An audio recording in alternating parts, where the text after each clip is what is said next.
Assalamualaikum warahmatullahi wabarakatuh. Allahumma sholli ala sayyidina Muhammad wa ala ali sayyidina Muhammad. Pertama-tama yang terhormat kepada Bapak Profesor Dr. Haji Hari Supratno selaku Rektor Universitas Hasyim Asy'ari Jombang, dan yang terhormat kepada Bapak Dr. Jasminto, Magister Pendidikan Islam selaku Dekan Fakultas Agama Islam Universitas Hasyim Asy'ari Jombang. Lalu yang terhormat juga kepada Bapak Dr. Haji Hanifuddin, Magister Pendidikan Islam selaku dosen pengampu mata kuliah Filsafat Pendidikan Islam, serta kepada yang saya sayangi, keluarga yang selalu mendoakan saya, lalu yang selalu saya banggakan juga teman-teman seperjuangan. Hadirnya saya dalam video ini akan mempresentasikan hakikat manusia dalam hubungannya dengan pendidikan sebagai makhluk individu sosial tradisional dan modern menggunakan peta imajinasi. Untuk materi yang pertama, saya akan menjelaskan tentang konsep manusia di dalam Islam, yakni yang pertama ada anas atau sebagai makhluk sosial. Manusia sebagai makhluk sosial di dalam pendidikan adalah untuk membangun lingkungan pendidikan yang bisa digunakan atau bisa menciptakan interaksi sosial yang positif.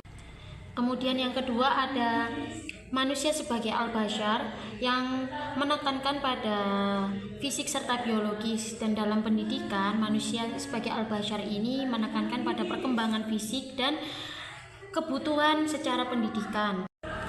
Kemudian yang ketiga ada manusia sebagai Bani Adam atau keturunan Adam. Di dalam konsep ini menekankan nilai-nilai kesatuan dan persatuan asal-usul manusia, dan di dalam konteks pendidikan menekankan nilai-nilai universal, nilai-nilai kemanusiaan, dan menekankan nilai-nilai anti diskriminasi terhadap ras atau etnis. Kemudian ada al-insan sebagai penerapan konsep spiritual dan intelektual. Di sini manusia sebagai al-insan dalam pendidikan menekankan perkembangan spiritual dan intelektual yang seimbang. Kemudian kita akan masuk dalam pembahasan kedua, yaitu kedudukan manusia dalam filsafat pendidikan Islam.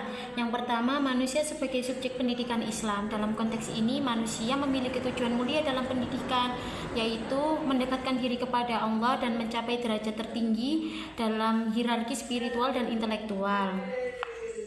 Kemudian yang kedua ada manusia sebagai objek pendidikan Islam. Dalam hal ini manusia dipandang sebagai makhluk yang memiliki potensi yang bisa dikembangkan atau bisa dibentuk dalam pendidikan yang sistematis.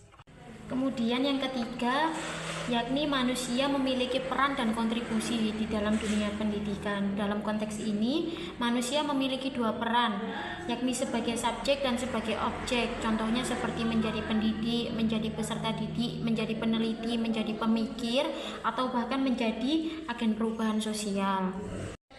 Kita akan masuk pada pembahasan ketiga, yaitu manusia tradisional dan manusia modern dalam perspektif Islam. Di dalam dunia pendidikan, masyarakat tradisional atau klasik masih memegang teguh nilai-nilai pengajaran atau praktik yang diwariskan secara turun-temurun. Karakteristiknya apa saja? Seperti menekankan pada metode hafalan, orientasi teks klasik atau pengajaran pada teks-teks klasik, lalu kurikulum yang terbatas atau kurikulum yang hanya menekankan pada pendidikan agama saja, kemudian hubungan murid dan guru yang hierarki atau guru sebagai sumber pengetahuan.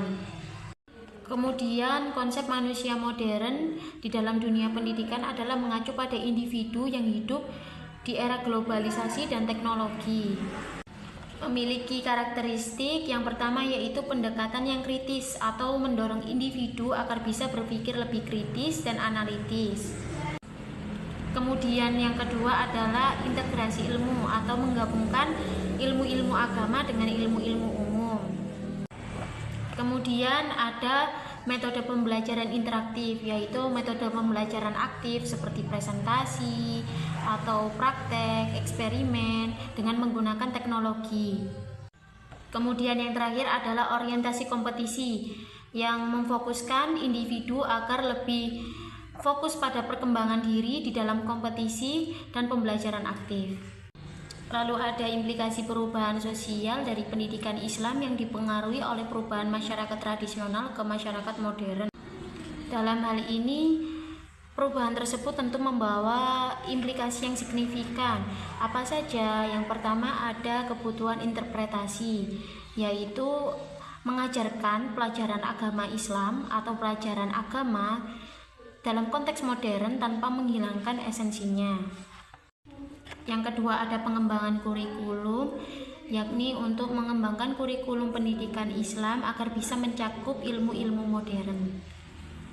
Yang ketiga ada peningkatan kompetensi pendidik. Para pendidik dalam hal ini dituntut untuk mengembangkan potensinya untuk bisa menghadapi perkembangan zaman. Yang keempat ada penggunaan teknologi.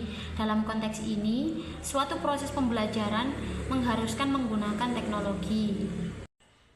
Yang terakhir ada pendidikan karakter. Dalam hal ini pelajar atau pendidik diharuskan untuk menguatkan karakter pada diri mereka demi menghadapi tantangan moral di era modern. Kita akan masuk pada pembahasan terakhir, yaitu tentang al-ummah. Dalam perspektif Islam, al-ummah tidak hanya diartikan sebagai masyarakat biasa. Mereka disatukan oleh ikatan-ikatan keimanan dan nilai-nilai spiritual. Al-ummah sendiri memiliki beberapa aspek. Yang pertama yaitu kesamaan arah dan tujuan. Kemudian yang kedua, gerakan yang sama untuk menuju arah tersebut. Kemudian yang ketiga adalah kebutuhan kepada pemimpin yang mampu membimbing mereka ke arah dan tujuan yang sudah mereka tetapkan. Dan peran al-ummah dalam pendidikan tidak hanya untuk membangun individu yang baik, namun juga membangun masyarakat yang ideal dan sesuai dengan ajaran Islam. Sekian dari saya, terima kasih. Wassalamualaikum warahmatullahi wabarakatuh.